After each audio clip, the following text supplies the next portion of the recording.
Samantala, binigyang diin ni Maguindanao del Norte Representative by Dimple Mastura ang kanyang advokasya ng isang mas halal-friendly na Pilipinas sa ginanap na 3rd Travel Sale Expo 2025. Ang PPP story mula kay Jen Garcia.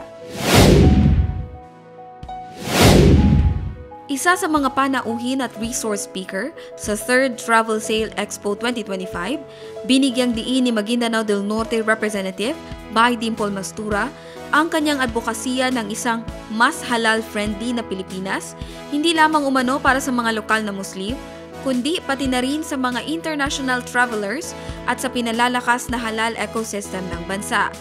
Ang nasabing expo ay inorganisa ng Global Tourism Business Association at One Click Events Management Services at co-presented ng Department of Tourism.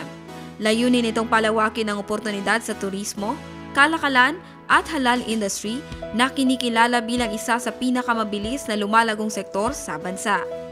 Ayon kay Congresswoman Mastura, ang pagtataguyod ng inclusivity at empowerment para sa halal sector ay mahalagang bahagi ng pambansang pag-unlad at pagpapalakas ng turismo. Aniya, patuloy siyang titindig para sa mga pulisiya at programang makikinabang hindi lamang ang Muslim community kundi ang buong sambayanang Pilipino. Jen Garcia, iMinds, Philippines.